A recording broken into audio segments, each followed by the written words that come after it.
Can you imagine making a Roblox game that becomes number 1 on the charts, but then suddenly dies out for no reason? Well, in today's video, I'll be going over the rise and the fall off of 9 of the most forgotten Roblox games, just like Make a Cake. Make a Cake was made by a developer named The Benster way back in 2010. The idea of this game was completely wild. You spawned into a giant, colorful bakery kitchen that looked like a factory assembly line. Your entire job was to grab a raw lump of dough, put it on a moving conveyor belt, and follow it through different stations. You'd choose a cake shape, pick out bright frosting colors, add sprinkles, and then watch it go into a massive oven. Once the cake was baked and looking perfect, you grabbed it, walked up a giant flight of stairs, and threw it directly into the mouth of a massive, building-sized Roblox noob who was just chilling at the end of the line. This game exploded because it was the ultimate hangout spot mixed with simple, fun tasks. It didn't require a high-end computer, it wasn't hard to learn, and it was just plain funny. There was something really satisfying about watching your custom cake slide down the belt. Plus, the game lets you cause total chaos.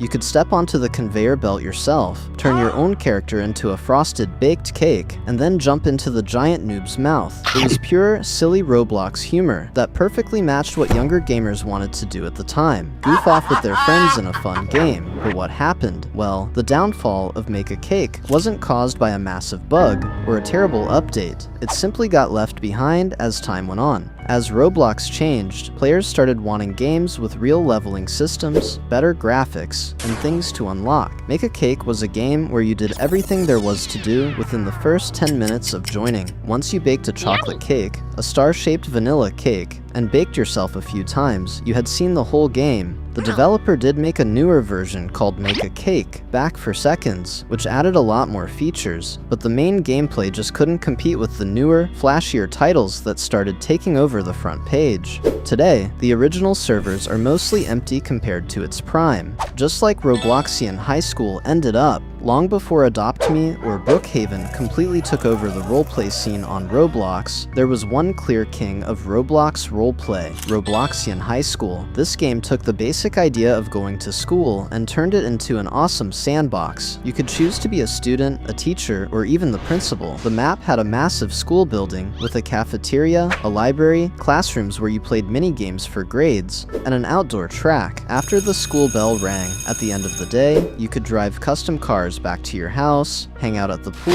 or head over to the central park to chat with other players. The biggest reason Robloxian High School became so huge was its amazing character editor. At a time when most Roblox games forced you to wear whatever outfit you had on the main website, Robloxian High School gave players complete freedom. They built an in-game shop menu where you could search for and wear any clothing item, hat, or hair package available on the whole Roblox website for free while inside the game. On top of that, they added size sliders. This allowed players to stretch their characters into giant monsters, shrink themselves down to the size of a mouse, or combine random hats to make terrifying, hilarious custom creatures. It became a huge spot for fashion shows, hanging out, and making funny videos. So, how did a game this big completely lose its spot on the front page? It comes down to new competition. Later in 2017 to 2020, games like Brookhaven and Adopt Me came out and blew up. These newer games ran super smoothly on mobile phones and tablets, while Robloxian High School could get incredibly laggy because of all the custom, crazy characters running around in the same server. Additionally, the roleplay community stopped caring as much about the school classroom setup and started focusing more on general city and family life games, while Robloxian High School eventually put out a completely new sequel to try and fix things.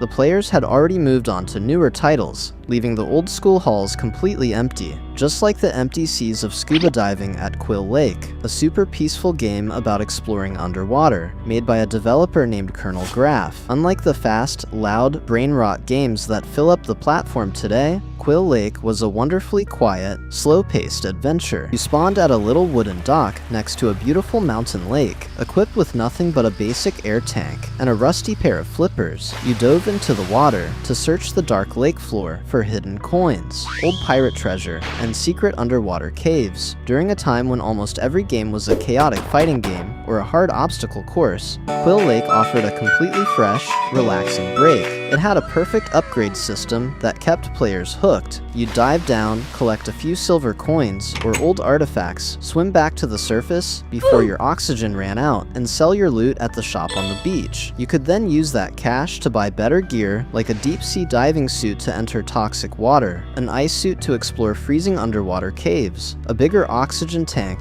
or a motorized underwater scooter. The sense of mystery was amazing. Finding a hidden opening in a rock wall that led to a massive, glowing underground temple felt like a huge win. But how does such a game with a great concept fall off? The sad truth about scuba diving at Quill Lake is that it is a finished story game with an ending. Once a player spent a few days grinding for cash to buy the absolute best diving suits, completed all the quests from the map characters, and found every single one of the 100 hidden treasures, there was simply nothing left to do. Because it wasn't a multiplayer competition or a social hangout, there was no reason to play it again once you finished it. The developer eventually stopped updating the game to work on other projects, leaving it fully finished but abandoned. Since the game hasn't been updated in years, some parts of the code have broken due to modern Roblox changes, turning this once magical lake into a quiet ghost town. If you played Roblox in the mid-2000s, you definitely remember how Clone Tycoon and its massive sequel, Clone Tycoon 2, completely ruled Roblox. The game took the classic Roblox Tycoon style and gave it an awesome, unique twist. Instead of just buying gray buttons to build a boring house, you were building a high-tech clone factory. Your main machines didn't just spit out silver bricks or cash blocks onto a belt,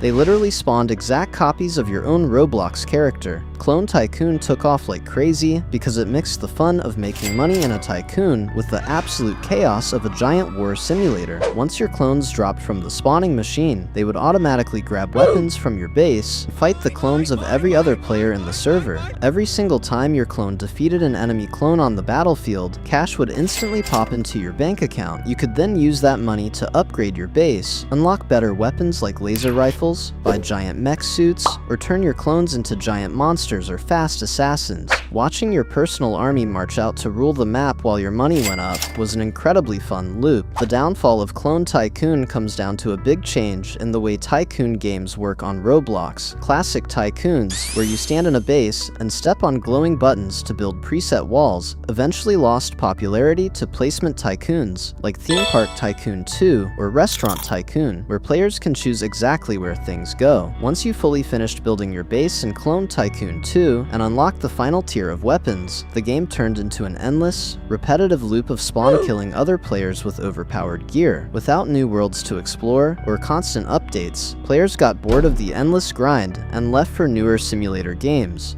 Long before modern horror hits, we had the scary elevator. The idea of this game was simple, goofy, and super chaotic. You and a huge server of around 30 other players would all crowd inside a single metal elevator. The elevator doors would close, spooky music would start playing, and the lift would go up or down to a random floor. When the doors opened, you'd find yourself looking out at a dark maze or a themed room based on a famous internet monster like Slender Man, Jeff the Killer, or Sonic.exe. This game was a massive hit because it was super easy to play and instantly fun. You didn't need to learn complicated rules or solve puzzles. All you had to do was survive for about 60 seconds outside the elevator doors while a scary killer chased you through a dark room. If you lived until the timer hit 0, you'd get coins to buy funny survival items like a speed coil, a gravity coil, or a flashlight. It was perfect for old school gamers because the jump scares were sudden, the rounds were fast, and the screaming of 30 players trying to cram back through the tiny elevator doors before they closed was genuinely hilarious. The scary elevator eventually fell off hard because the gameplay was very simple, and the quality of horror games on Roblox got way better. As developers learned how to use advanced lighting, custom sounds, and better coding, the scary elevator started looking really old. Running around a flat maze while a flat 2D picture of an internet monster slid toward you just wasn't scary anymore compared to newer games with deep stories and real atmospheres. The game was also ruined by developers adding expensive game passes that let rich players buy items that made them completely invincible, which took away all the fun and fear. Once people got tired of the old internet monsters, the elevator stopped running for good. During the great Roblox simulator craze of the late 2000s, Boxing Simulator 2 was a dominant force of that era. The game was built entirely around the classic, addictive grinding system that defined that whole era of Roblox. You started out as a tiny, skinny character holding a basic pair of cheap cloth boxing gloves. To get stronger, you simply clicked your mouse over and over to punch the air, which filled up your strength bar. Once your inventory was full of strength points, you'd walk over to the shop, sell them for coins,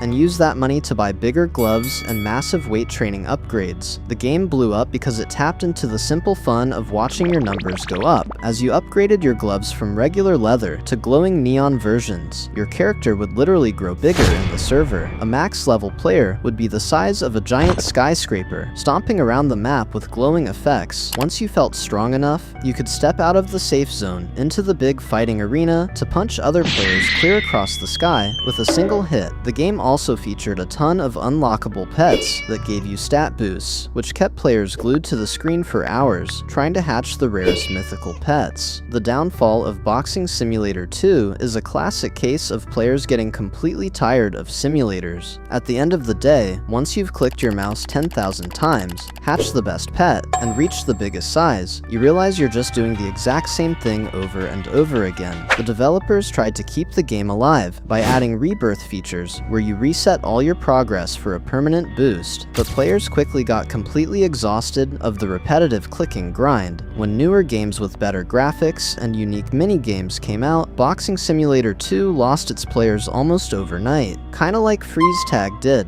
Before Murder Mystery 2 and Flee the Facility completely took over the round-based survival genre on Roblox, Freeze Tag was the ultimate playground game on the platform. The setup was simple, and just like the real-life game we all played at school recess. A group of players would spawn into a big, detailed map, like a giant toy store, a schoolyard, or a castle. One or two players were randomly picked to be the taggers. Their goal was to sprint across the map and freeze every single runner before the timer ran out. Meanwhile, the runners had to use parkour skills to escape, while also risking their lives to run up and unfreeze their teammates who were stuck in place as solid blocks of ice. Freeze Tag was awesome because it was all about teamwork and constant action. Unlike survival games, where getting caught means you have to sit out and watch the rest of the match for 10 minutes, Freeze Tag kept everyone involved. If you got frozen, you were constantly yelling in the chat for your friends to come save you. The maps were filled with great hiding spots, secret vents, and cool jumps that allowed skilled players to make crazy escapes. You could also unlock cool customization options, like unique ice trails, glowing freeze blocks, and fun gear items that added a great layer of progression to a casual party game.